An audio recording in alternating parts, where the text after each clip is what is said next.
ini merupakan suatu tindakan yang memang daya kritis atau memang mencari sensasi. Dan kemudian yang kedua, kita juga bisa melihat apakah memang di sini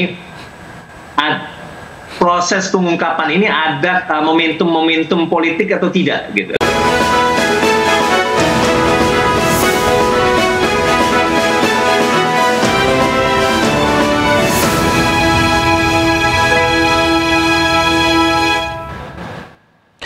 Pemirsa, kisruh ijazah Joko Widodo masih terus bergulir pasca diperiksa sebagai tersangka Roy Suryo, Rismond Sianipar, dan Dr. Tifa. Untuk sementara bisa bernafas lega karena ketiganya tidak langsung ditahan. Sementara itu tak hanya Jokowi, kasus ijazah juga menimpa Hakim MK. Hakim Mahkamah Konstitusi Arsul Sani dilaporkan atas tuduhan ijazah doktoral palsu. Apa yang sebenarnya terjadi terkait dengan keabsahan ijazah yang menimpa Jokowi dan Arsul Sani? Saya Wiki Adrian, inilah The Prime Show. Kami lawan orang-orang yang selalu membuat gaduh negara ini. Ijazah itu saya copy, malah dibantu copy oleh KBRI dan kemudian saya legalisasi.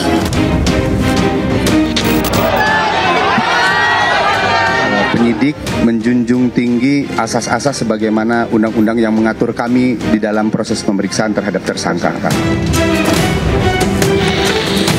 Ijazah itu adalah produk daripada pejabat tata usaha negara.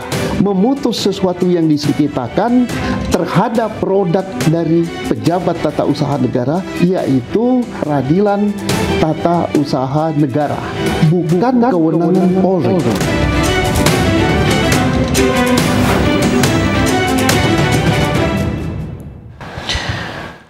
Hakim Mahkamah Konstitusi menanggapi laporan Aliansi Masyarakat Pemantau Konstitusi atau AMPK atas tuduhan ijazah doktoral palsu.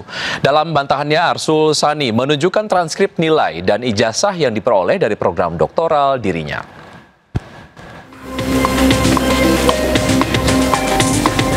Dalam klarifikasinya, Arsul Sani menjelaskan bahwa dirinya menempuh program doktoral selama 11 tahun karena mengalami kendala kesibukannya pada saat menjadi pengurus P3 dan anggota DPR RI.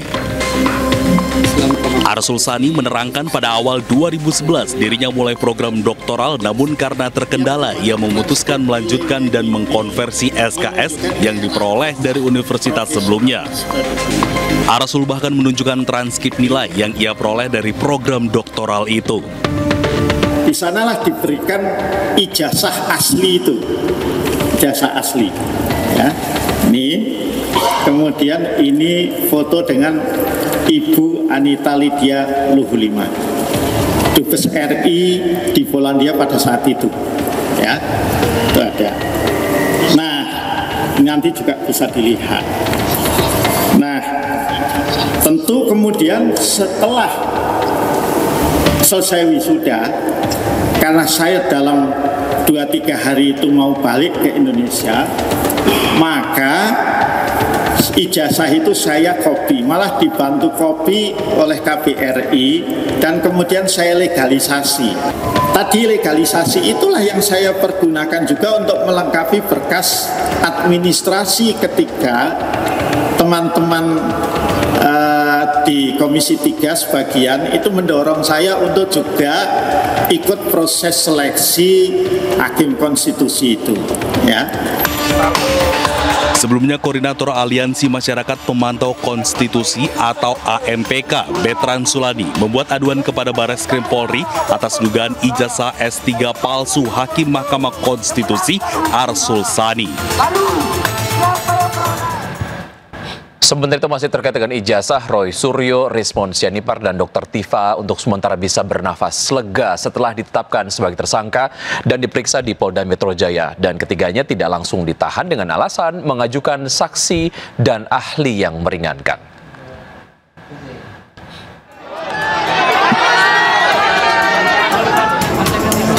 Kamis 13 November 2025 sepertinya menjadi hari yang melelahkan bagi Roy Suryo, Rismond Sianipar, dan Tifauzia Piasuma. Ketiga tersangka kasus tudingan ijazah palsu Presiden ke-7 RI Joko Widodo itu telah menjalani pemeriksaan di Polda Metro Jaya. Selama 9 jam ketiganya dicecar hingga 377 pertanyaan.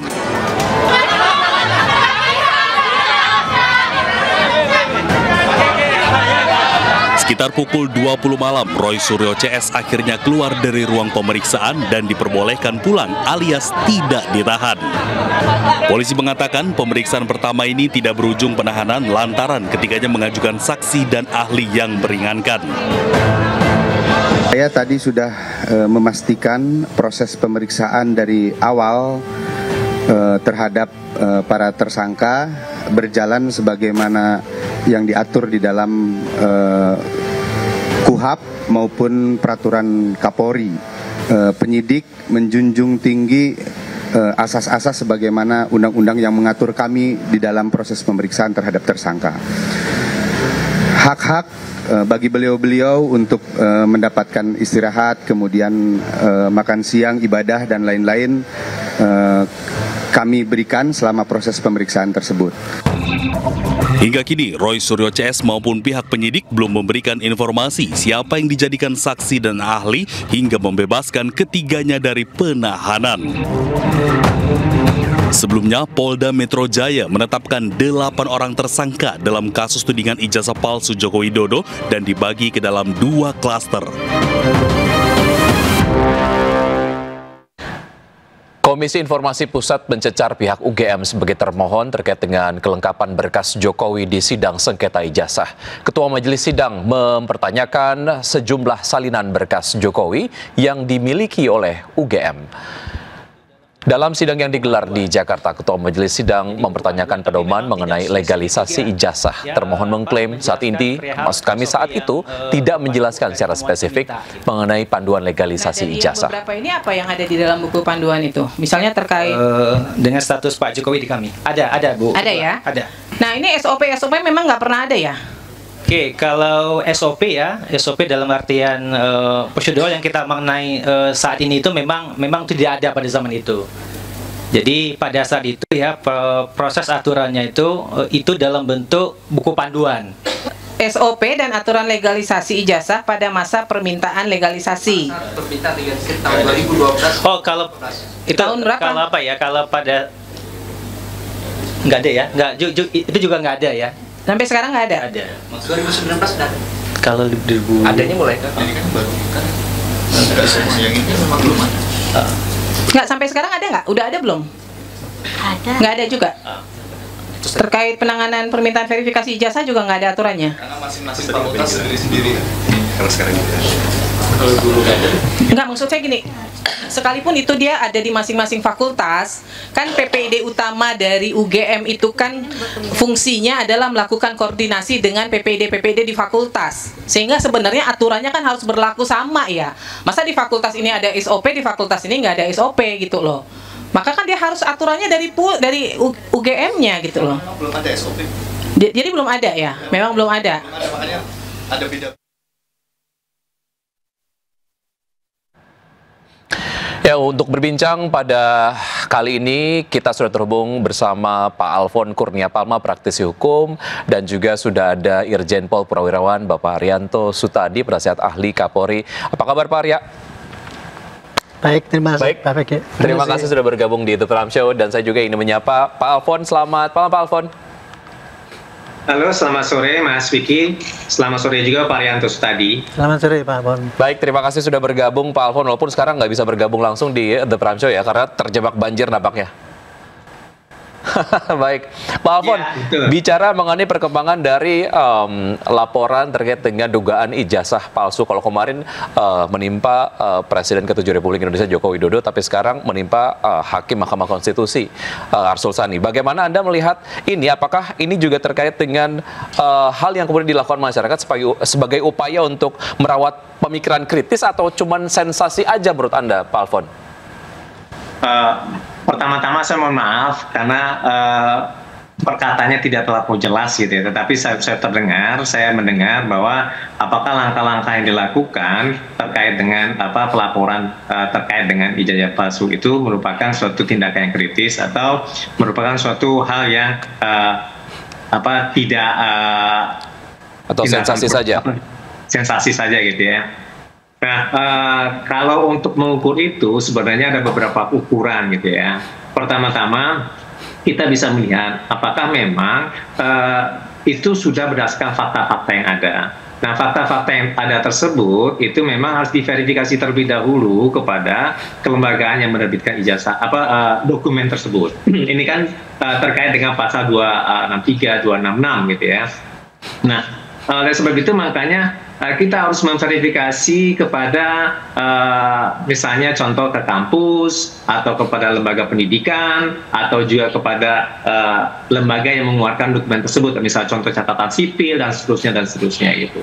Nah, itu menjadi suatu fakta yang bisa diverifikasi apakah memang ini betul atau tidak. Nah, ini kan sebenarnya bisa dilihat autentifikasinya gitu kan dari suatu dokumen tersebut gitu. Nah, sebab itu makanya apabila diperlukan untuk cek lapor itu nggak apa-apa juga untuk dilakukan cek lapor. Nah, berdasarkan itu nanti lapor juga bisa menentukan apakah memang dokumen tersebut merupakan suatu dokumen yang sah dan asli gitu kan. Nah, kenapa dikatakan sah itu juga bisa dilihat bahwa dokumen tersebut memang tidak dibuat dan kemudian diperoleh secara sah oleh proses penyidikan. Nah, jadi itu suatu ukuran ya bahwa ini merupakan suatu tindakan yang memang daya kritis atau memang mencari sensasi. Dan kemudian yang kedua, kita juga bisa melihat apakah memang di sini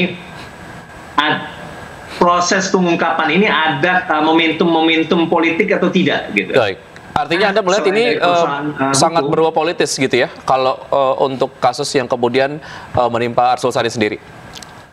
Maaf, tidak jelas Mas, gimana? Menurut Anda ini kental muatan politis ya, untuk kasus Arsul Sani? Saya tidak tahu ya, karena di beberapa hari ini kita kan membaca berita gitu kan, bahwa ada beberapa pengajuan-pengajuan yang menurut saya relatif cukup sensitif ya. Pertama-tama itu kan terkait dengan pengisian jabatan sipil oleh polisi, dan kemudian yang kedua itu pengajuan juga terhadap pengisian jabatan TNI sipil oleh TNI gitu.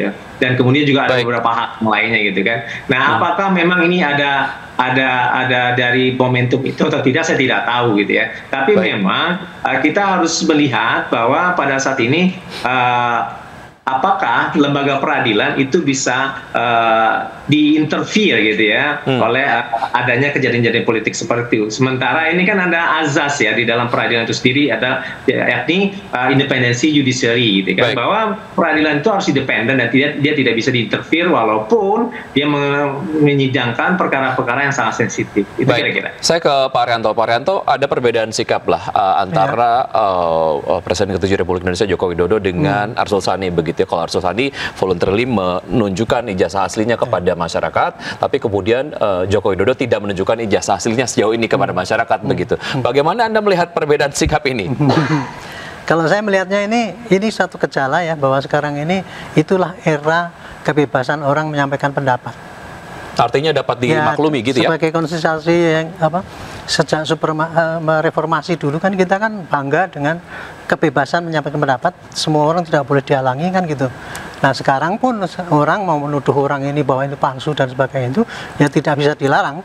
Itu kan kebebasan. Sama juga dengan tuduhan kepada Pak Jokowi, kemudian dia dituduh palsu, kemudian Pak Jokowi nggak mau menyampaikan kan gitu kan. Nah, itu kebebasan dia punya pendapat kan. Beda dengan Pak Arsul Sani, sekarang begitu ditunjukkan mungkin beliau melihat pengalaman Pak Jokowi gitu ya dia tunjukkan aja karena dia memang nggak punya beban apa-apa. Bagi saya itu ya merupakan suatu ekspresi daripada orang menyampaikan kebebasan pendapat. Nah, tapi terlepas dari ini adalah kebebasan berpendapat yang kemudian kita lihat adalah dampak dari berlarut-larutnya kasus ini Pak, yang kemudian menjadi bola liar dan kalau trennya ini ya, ini saya kira ya itu karena kemarin kebetulan ada ijazahnya Pak Jokowi lama gitu kan, nggak rampung-rampung. Nah ini kok kemudian ini muncul lagi seperti ini. Kalau saya sebagai polisi ini ya Pak ya, suatu perbuatan ya yang biasanya mengganggu kelingkungan itu biasanya dilakukan oleh satu karena ikut-ikut aja. Kalau yang dulu itu tidak diapa-apakan ya dia ikut ke sini kan itu.